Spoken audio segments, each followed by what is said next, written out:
नमस्कार. आज मी विसावा सोशल फाउंडेशन वृद्धाश्रम संस्थापिका सौ स्वातीताई तरडे बोलत आहे.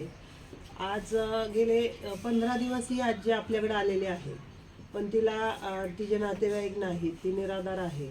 तर अशा आजीला जर आपण म्हणजे आधार नाही दिला तर मग ती कुठं जाईल आणि तिच्या आयुष्य जगण्याचं हे खूप मोठं चॅलेंजिंग असतं की आपण एकटं कसं राहावं, काय करावं हे आपल्याला कळत नाही. तर असेच आपल्याकडे एक रिक्षावाले दादा आले होते. त्या दादांनी ह्या आजीला आपल्याकडे आणून म्हणजे ठेवलं इथं. पण गेले 15 दिवस मी सगळ्यांची वाट बघते की कुठले त्याचे नातेवाईक आहेत का, तिला ते चौकशीसाठी येतील किंवा तिची विचारपूस करतील. त्यासाठी आम्ही थांबलो. आज 15 दिवस पूर्ण झाल्याच्या नंतर मी हा व्हिडिओ तयार करत आहे आणि हा तुमच्यापर्यंत पोहोचावा किंवा तिच्या हक्काचं घर तिला मिळावं. तर ह्यासाठी हा प्रयत्न आहे. किंवा जरी नाही मिळालं तिच्या हक्काचं घर तरी आपल्या विसावा वृद्धाश्रमात तिला आपण ठेवून घेत आहोत. आत्ता ह्या सगळ्या गोष्टी आपण लिगल म्हणजे केस पेपर करणं किंवा ॲडमिशन दाखवणं ह्या बाबतीत आपण त्या गोष्टी करत आहोत. तर आजी नमस्कार. तू इथं म्हणजे कशी आली? त्यावेळेस तुला इथं आणून कोणी सोडलं? मला एक रिक्षावाला होता ना, ते रिक्षावाला म्हणला आजी 10 रुपये मागत होता. म्हणलं मला वडापाव खायला राहून दे. तर ते म्हणलं आजी खा, पण म्हणलं मला काम बघा कुठंतरी तुमच्या ओळखीने आणि आश्रम असलं तर तुम्ही सांगा मी जाईल. मग ते माणूस तुमच्या परीने आला, 75 रिक्षावाला होता. आणि मग ते तिकडं आला आमच्या मेहण्याकडं. म्हणला कुठे येते आजी? तर मग मला बोलावलं. मग मी आले. मग गेले तर म्हणले चला आजी. म्हणले चला तर चला बाबा. त्यांना एवढं म्हणलं तुम्ही आता नाही संध्याकाळी म्हणता हाला आजी मग कुठं जाणार? नाही म्हणलं हाय माणसं चांगली येते चला. मग तुला आज 15 दिवस झाले, तुला इथलं वातावरण कसं वाटलं? मला छान वाटतं. इथली लोक कशी आहेत, कशी वाटतात? चांगली आहेत. माझे घरचे नाही अशी मला तुम्ही घरचे वाणी मिळालाय. मला चांगली इथं तुला करमतंय का? करमतंय. मला चांगली साथ दिली तुम्ही. आणि काही अडचणी आहेत का तुझ्या? नेमकं तुला काय प्रॉब्लेम आहे का आता? म्हणजे बीपी आहे का, शुगर आहे? पण तुम्ही सगळं बघताय, त्याच्यात काही टेन्शन नाही.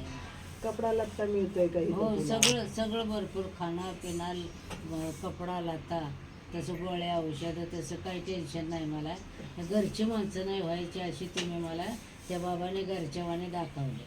मग ते देवच मला भेटला. म्हणजे रिक्षावाले आपल्याला काका म्हणजे दादांनी आणून तुला सोडलं इथपर्यंत. तर त्या दादांबद्दल तुला काय सांगावं असं वाटतंय? ज्या रिक्षावाल्या दादांनी तुला आणून सोडलं आपल्या आश्रमात, त्यांना औषध जास्त वाढा.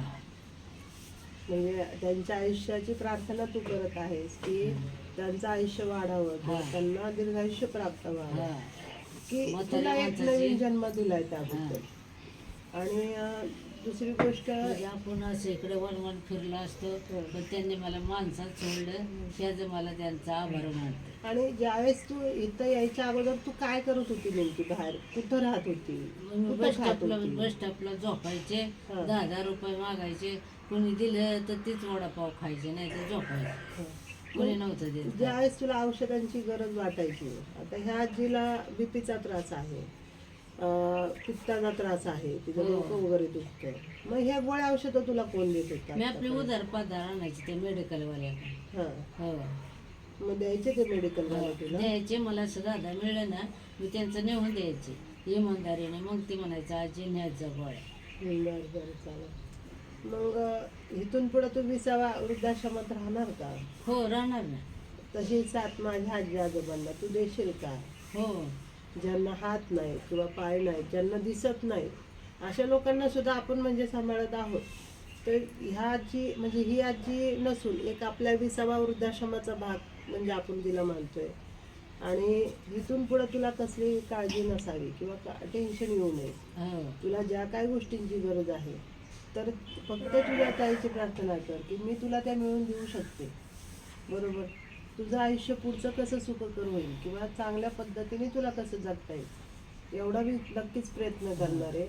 त्याबद्दल माझं कसं आहे, कामाने काही माणूस मरत नाही. आजचं उद्या माणूस करते, खाण्याने माणूस मरते. जरी तुम्ही म्हणले नाही करायचे, थांबा ताई मी करते, तुम्ही बी मला काय काही नाही लावत उरत तुमच्या माझ्या पद्धतीने मी करते. तुम्ही बघताय मला तुमचं बी त्याचा आभार. तुझं नाव सांगशील का एकदा? काय आहे तुझं नाव? काय आहे? माझं नाव वायडाबाई आहे. आडनाव काय आहे तुझं? मकर. माकर. तू राहणार कुठली होती? मी राहणार आष्टापूर. अष्टापूर. मग अष्टापुरातून ती इकडे पुण्यात कशी काय आली? कुणाच्या ह्याच्यावर आली तू? ते आमचे सासू सासरे ती इनामदार वस्ती म्हणून गाव आहे.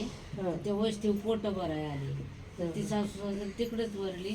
तर त्या अष्टापुराला नुसतं सांगायला गाव आहे पण तिथं काही नाही आमचं. असं कपडा लावाय माती सुद्धा नाही, घर नाही, दार नाही, काय.